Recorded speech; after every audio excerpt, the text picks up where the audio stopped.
Всем привет! Мы продолжаем серию видеороликов, посвященных обзору масштабных моделей грузовых автомобилей в масштабе 1 к 64. В сегодняшнем видео хочу вам показать трехосный сидельный тягач с кабиной дневного типа Mack B61 ST, который копирует прототип 1957 года. Эта миниатюрная копия уже снята с производства, хотя она все еще встречается в открытой продаже не только на аукционах, но и во многих европейских интернет-магазинах. Ее рекомендованная стоимость равняется 79 евро 95 центам, довольно крупная сумма за миниатюрный автомобиль. Но с учетом того, что у конкурирующих брендов модели примерно столько же и стоят, это вполне адекватная стоимость за такой уровень проработки и за такой интересный грузовик. И у Neo это не единственная модель в 64-м масштабе. У них порядка 50 различных американских траков. Мне их удалось все собрать. И на другие грузовики я тоже в будущем сделаю детальные видеообзоры. А сегодня у нас по счету 10-й видеоролик. И кто впервые подписался на мой канал и недавно смотрит видеообзоры, вкратце расскажу.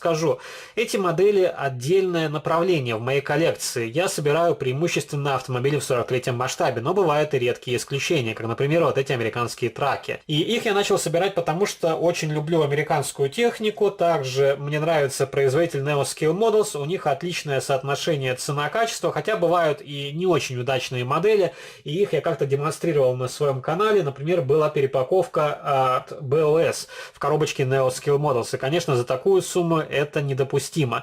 Но это, скажем так, больше редкие исключения из правил, нежели постоянная практика. И что касается грузовиков в 64-м масштабе, Neo не единственный, кто предлагает их на сегодняшний день. Например, есть очень интересная фирма DCP, у которых огромный выбор американских грузовых автомобилей. У них открываются дверки, поворачиваются передние колеса, там полностью металлические грузовички, но на них очень высокая цена. И если к этой цене добавить сумму за доставку плюс растаможку, то получается за одну модель вам придется выложить порядка $200. И, конечно, за такую сумму я пока что не готов приобретать миниатюрные грузовики в свою коллекцию. Но у DCP также есть еще один плюс, это различные модели полуприцепов, которые будут отлично сочетаться с грузовиками от Neo Scale Models.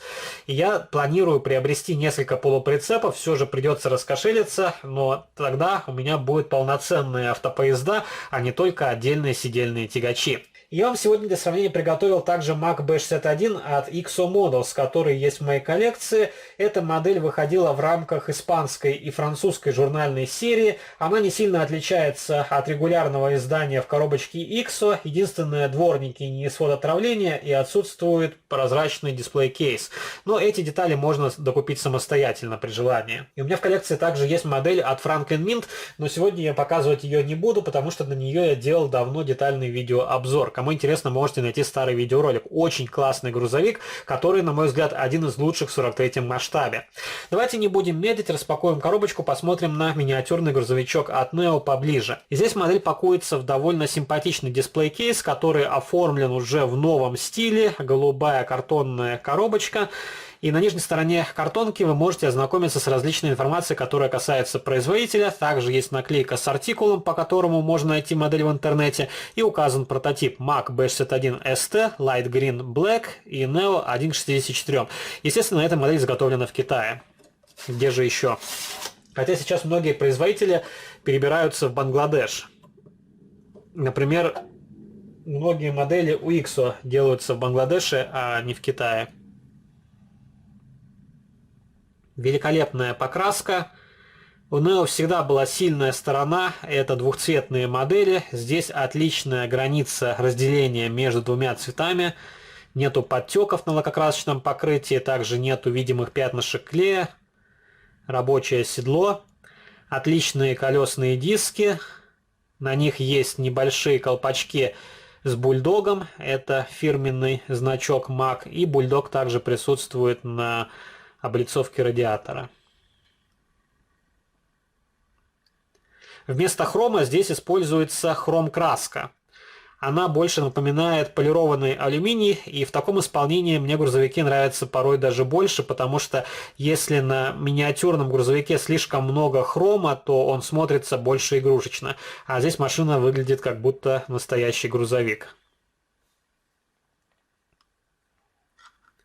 И в этой схеме окраски машина копирует настоящий прототип. Где-то я видел фотографию в интернете, но у меня она не сохранилась. И у этого грузовика металлическая рама, а кабина сделана из полимера. И на кабине вы можете видеть очень много мелких деталей, такие как дверные ручки, также поручни, зеркала заднего вида, габаритные огни на крыше, также присутствуют клаксоны. Единственное, что мне не очень нравится, это огни автопоезда и поворотники здесь просто обозначили краской, а могли их сделать из прозрачных элементов, как переднюю светотехнику. Тогда бы вид модели был еще более выразительный. Откручивать от подставки я сегодня ее не буду. Снизу тоже хорошая детализация, но машина довольно хрупкая, и она сильно притянута винтами. Поэтому у меня займет довольно много времени ее откручивать, и я могу повредить мелкие хрупкие детали. Один грузовик пытался открутить на видео и сломал топливный бак, поэтому пришлось потом его подклеивать. И давайте покажу вам модель от Иксо, которая выходила в рамках журнальной серии. Тоже довольно симпатичный грузовичок, только он в двухосном исполнении.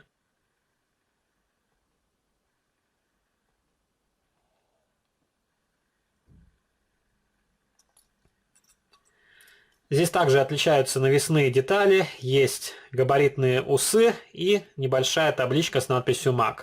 И у Neo второй грузовик с кабиной серо-синего цвета, если не ошибаюсь, тоже с табличкой MAC.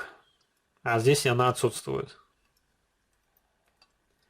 У Иксо полностью металлическая модель, здесь из металла рама и кабина. Рама довольно примитивна, что-то похожее на нижнюю часть двигателя. Также есть выхлопная система, карданный вал. Задние фонари, тоже рабочее седло. Есть перекидки. Интерьер здесь из пластика, окрашенного в массе. При желании можно его окрасить самостоятельно. Дверные ручки уже отлиты вместе с кабиной грузовика. Габаритные огни на крыше тоже в виде небольших окрашенных пимпочек. И присутствуют клаксоны. Также есть знак автопоезда.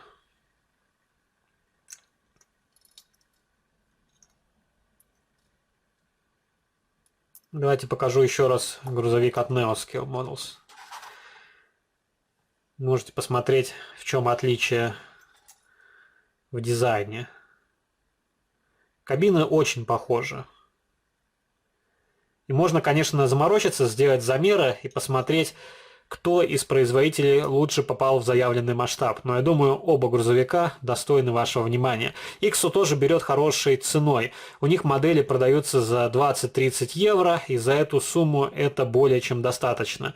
А если выбрать журнальные изделия, то они стоят порой дешевле, а уровень их проработки не сильно уступает Иксо Models. Но у Neo, повторюсь еще раз, довольно дорогая техника. И жаль, что Neo прекратил выпуск грузовиков в 43-м масштабе. У них было выпущено порядка 10 миниатюрных копий, я на них делал видеообзоры, и потом как-то они сдулись и перешли на 64-й масштаб, а сейчас и вовсе прекратили выпуск этих масштабных моделей. Здесь уже окрашен интерьер серым цветом, но его сложно рассмотреть сквозь маленькие окошки. Возможно, вы что-то увидите на камеру. Довольно хорошо сделана выхлопная система. И на дверках написано Warren Company Milwaukee WI. Что это означает, я не знаю.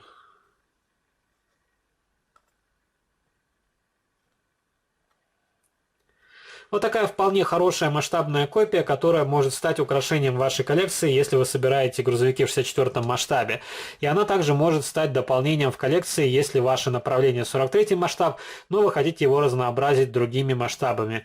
И если вам интересны обзоры на другие грузовики в этом масштабе, то поддержите видеоролик лайком, также оставьте ваш комментарий и пишите, на какие грузовики вы бы хотели увидеть обзоры в будущих видеороликах. На сегодня это все. Увидимся в следующих видеообзорах. До новых встреч.